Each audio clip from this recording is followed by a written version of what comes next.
Hello friends, GPCB द्वारा senior scientific असिस्टન્ટ એટલે કે સિનિયર વૈજ્ઞાનિક મદદનીશ વર્ગ 3ની 105 જગ્યાઓની જાહેરાત કરવામાં આવી છે। તો એની પરીક્ષા અને સિલેબસ વિશે આપણે આ વિડીયોમાં વાત કરવાના છીએ। તો એની પરીક્ષા બે ભાગમાં રહેશે, જેમાં પાર્ટ એમાં આવશે તાર્કિક કસોટીઓ અને ડેટા ઇન્ટરપ્શન્સ એટલે કે જે આપણે રિઝનિંગ કહેવાય છે અને ગાણિતિક કસોટીઓ મેથ્સ। પાર્ટ બીમાં આવશે ભારતનું બંધારણ, વર્તમાન પ્રવાહો, ગુજરાતી અંગ્રેજી કોમ્પ્રિહેન્શન્સ એટલે કે 30 માર્ક્સનું હશે અને સંબંધિત વિષય અને તેની ઉપયોગિતાને લગતા પ્રશ્નો એટલે કે જે વિષયો માટે ભરતી કરવામાં આવે છે, જેમ કે કેમિસ્ટ્રી છે, એન્વાયરમેન્ટ સાયન્સ છે, બાયોટેકનોલોજી, માઇક્રોબાયોલોજી, તો એ બધાનું મિક્સ હશે જે 120 માર્ક્સનું પૂછાશે અને એમ ટોટલ પાર્ટ બીના 150 માર્ક્સ છે, પાર્ટ એના 60 માર્ક્સ છે। તો આજના વિડીયોમાં આપણે પાર્ટ એનું ડિટેલમાં જોઈશું સિલેબસ કે ફક્ત આ બેમાં કયા બીજા સબ ટોપિક આપેલા છે। પાર્ટ બીનો જે છે એ આપણે અલગથી એક વિડીયો બનાવીશું કે એમાં કયા કયા ટોપિક તમારે તૈયાર કરવાના છે। આજના વિડીયોમાં આપણે પાર્ટ એ જોઈએ કે એમાં કયા કયા ટોપિક પરીક્ષામાં પૂછાશે। શરૂ કરીએ આજનો એક મજાનો વિડીયો।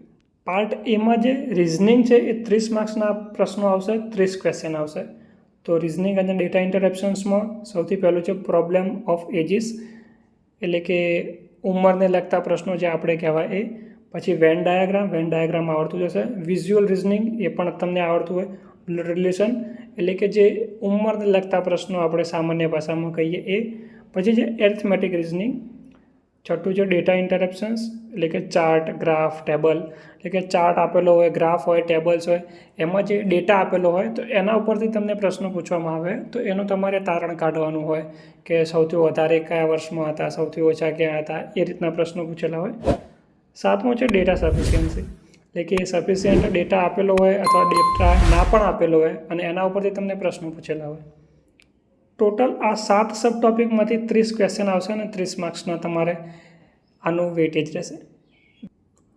ક્વોન્ટિટેટિવ એપ્ટિટ્યૂડ આ પણ 30 ક્વેશ્ચન આવશે અને 30 માર્ક્સનું તમારે આનું વેટેજ રહેશે। એમાં પહેલું છે નંબર સિસ્ટમ, શ્રેણીવાળું આપણે જે કહીએ, પછી સિમ્પ્લિફિકેશન અને અલ્જેબ્રા, એરિથમેટિક એન્ડ જીઓમેટ્રિક પ્રોગ્રેશન્સ કે જે જીઓમેટ્રિક પ્રોબ્લેમ્સ આવે છે એનું આવશે, પછી average, percentage, profit loss, ratio અને પ્રોપોર્શન।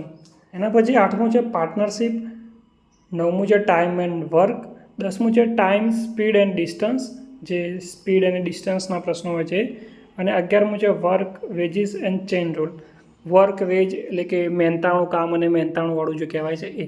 તો આ 11 જે સબ ટોપિક છે આમાંથી તમારે બાકીના 30 માર્ક્સનું પૂછાશે આમાં પાર્ટ એમાં, એટલે કે ટોટલ 60 માર્ક્સ હતા અને 60 પ્રશ્નો હતા। તો એના માટે આપણે જે આ 18 સબ ટોપિક આપ્યા તમને એમાંથી જ તમારા 60 માર્ક્સનું કવર થઈ જશે। પાર્ટ એ માટે બસ આટલું જ સિલેબસ છે, આટલું તમે વાંચશો એટલે કવર થઈ જશે। જો પાર્ટ બીનો પણ ડિટેલમાં વિડીયો જોતો હોય, ડિટેલમાં ટોપિક વાઇઝ સિલેબસ તમારે જોઈતો હોય તો નીચે કોમેન્ટ કરજો, આપણે એનો વિડીયો જરૂરથી બનાવી દઈશું। જો વિડીયો તમને પસંદ આવ્યો હોય તો વિડીયોને લાઇક કરજો અને આવા વધુ વિડીયો માટે અને ભરતીની વધુ માહિતી માટે આપણી ચેનલને સબસ્ક્રાઈબ કરતા જજો। મળીશું નવી ભરતીમાં।